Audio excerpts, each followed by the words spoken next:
Good morning, it's Michelle Flood with eXp Realty.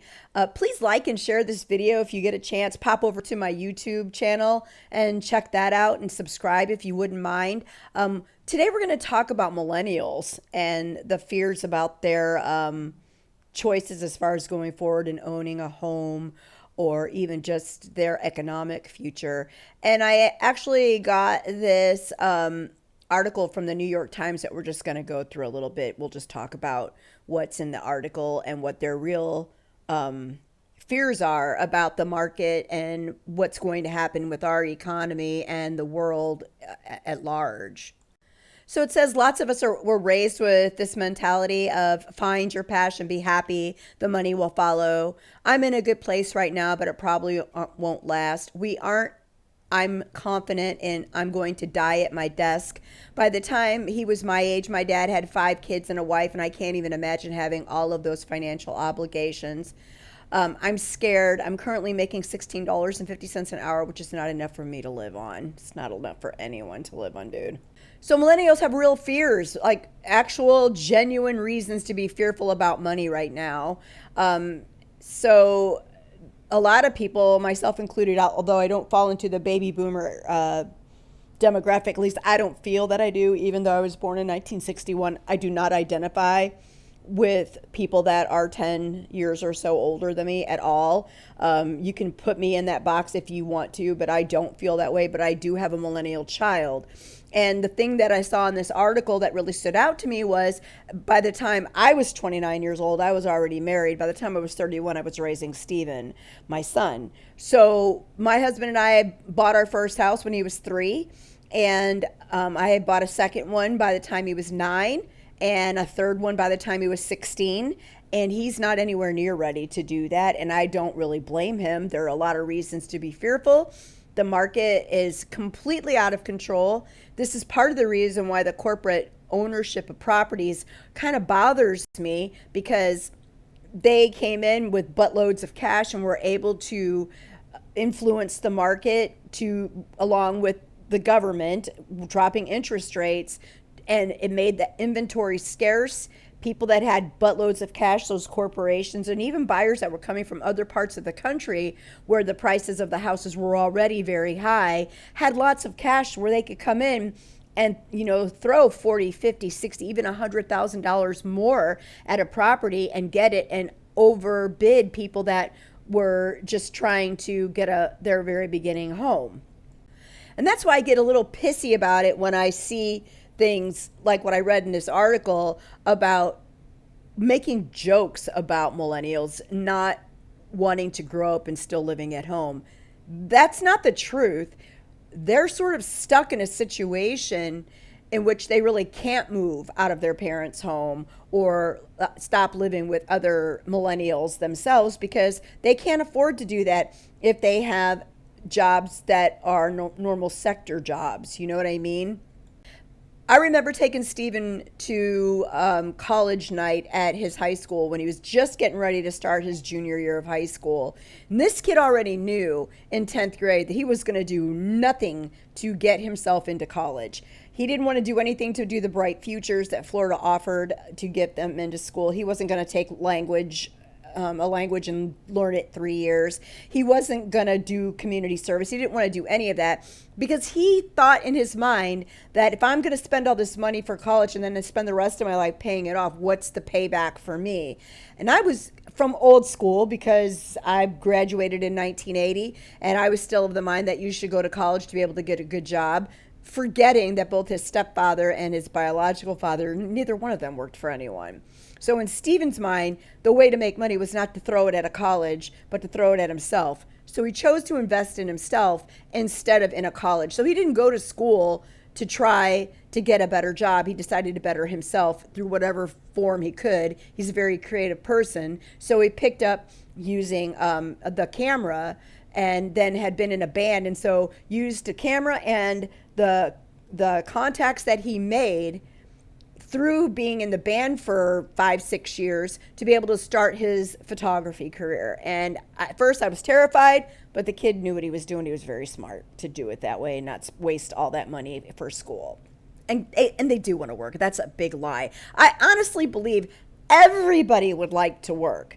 I think everybody would like to have a job that they enjoyed going to and that they got paid for what they did in a fair way. So they didn't have to think about, what should I pay this or that? And can I go anywhere and do anything to enjoy myself, for a holiday if I would like to? And that's where I think the problem lay for most people.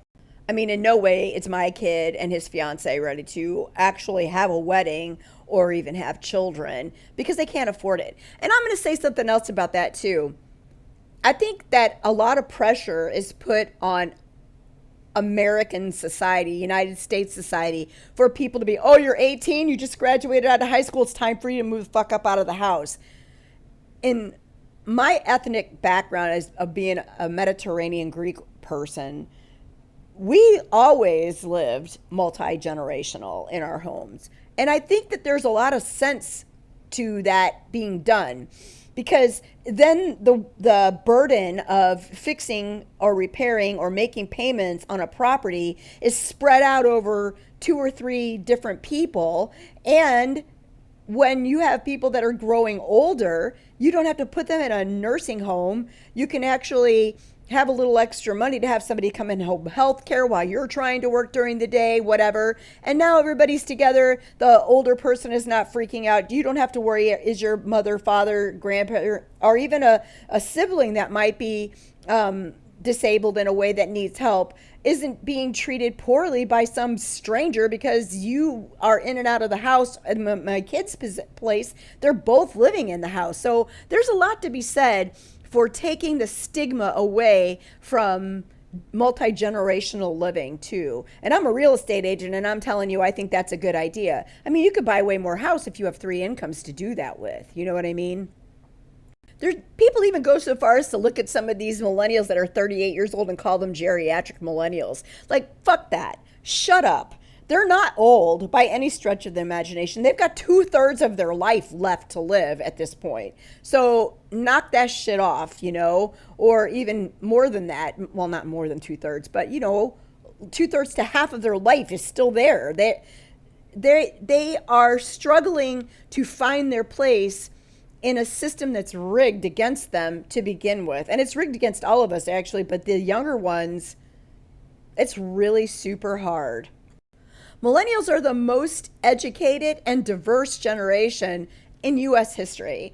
They were once considered harbingers of economic progress and promise, but now, even well into their careers, most of them lag behind the financial and familial strides of previous generations because we don't pay people the way we did in the 60s and 70s.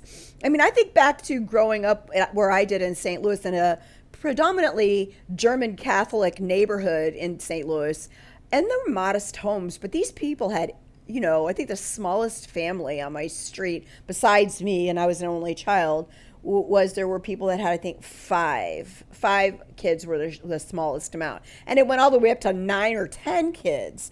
And one person working, periodically 2. But mostly, if the woman was working outside of the home, it was a part-time job, a waitress, at a DMV. My mother worked the whole time that I was a little kid, but up until my mother worked her entire life.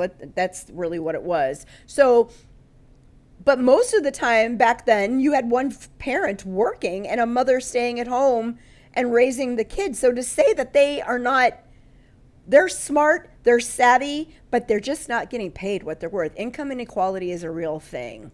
So, by 2016, a millennial was earning 20% less than their baby boomers that came before them. I doubt that Stephen makes less than I did back then, but that I fell into a really funny situation. But whatever.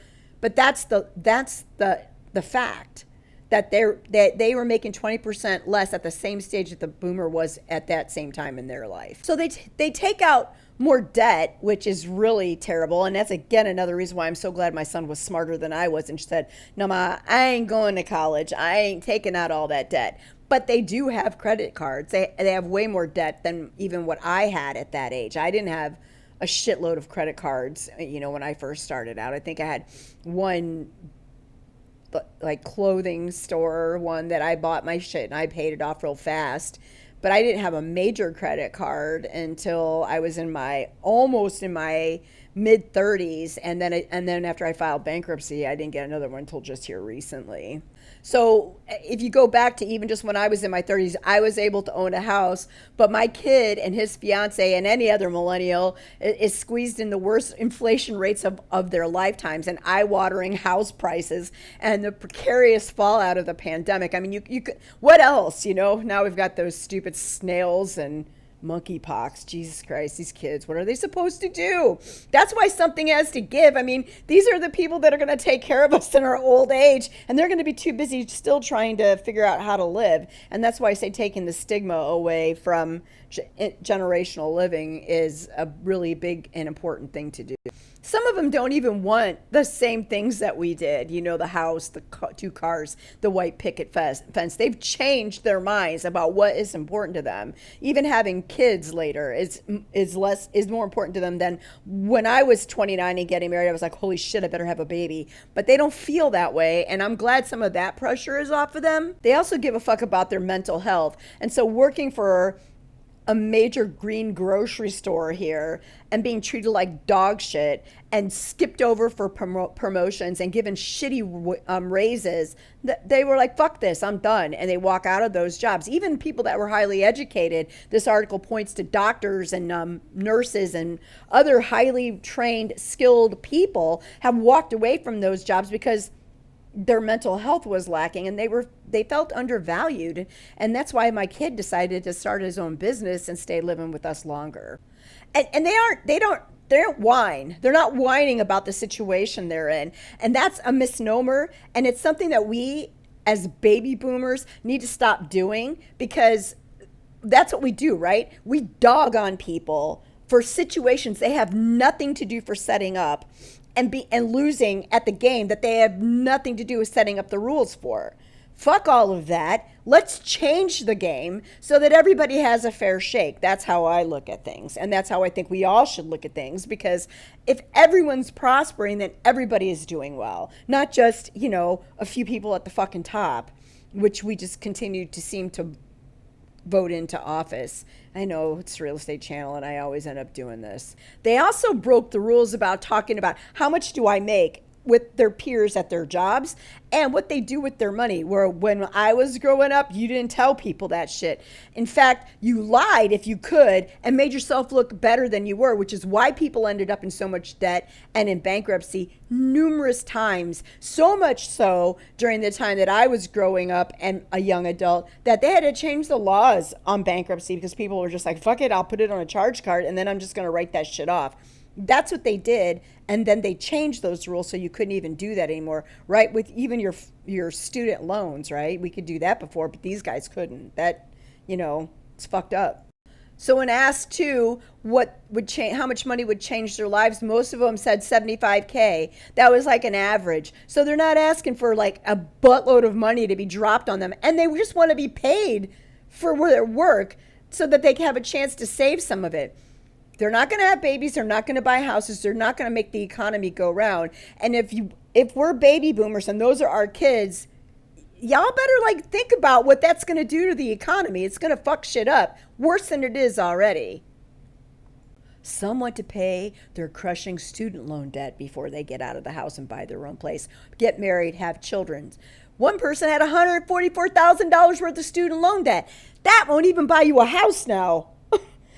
That's ridiculous. And then you can't even find a job that will pay you enough to pay off the $144,000 in debt, plus a house, a car, health insurance. Then you want to get married and have a baby too? Nah, that ain't happening. They're also crushed by late fees because they don't make enough money to make the minimum payments, because they have to live on credit cards to be able to just make their regular payments if they choose to live outside of their parents' houses. Some of them are finally getting jobs that make some money, but they've been working for so long, they're almost 40, I mean, that's what I talk about that all the time with my boyfriend and I. He's 59 years old, and he just now started making $28 an hour. And he's a skilled craftsman. That's fucked up. Most of these people don't even have emergency funds. Fuck, most of us don't have emergency funds. But the ones that are finally starting to actually feel like they're making some money between $60,000 and $75,000, that the next thing they do is to start saving up for emergencies to have, so they don't feel like, oh shit, now what am I going to do. And they're living modestly. They think about things way more carefully before they spend, because they know that at any moment some other fucking catastrophe could happen and screw up their whole plan for the month. So anyway, that the thought of them busting their asses for nothing, I'm so glad that there's this whole generation of people that are saying, "No, fuck it, I am not about to you know live subpar and work for somebody who doesn't appreciate me, who's not going to pay me, while they sit back and count the money themselves, and then let me languish when I'm not well, or if I could work remotely, they want me in the office because they're old school and they believe that's how it should be." I just, there's so many things that could change, that could help our environment, that would help take stress off of people. If you could work at home when you have little kids, that would make things so much easier. Everybody says, oh my gosh, but you got to take care of the kid and the grandparents or whatever. Yeah, most people, whether they're 400, you set them in front of the TV with some Cheetos and some iced tea, and they're good to go. So I think that things need to switch. I think priorities need to change. And I think we need to understand that this is probably the death throes of my generation and the birthing of their generation. And hopefully we'll get a grip. Anyway, this is Michelle Flood with eXp Realty. If I can help you with anything, hit me up. Let me know. Take care.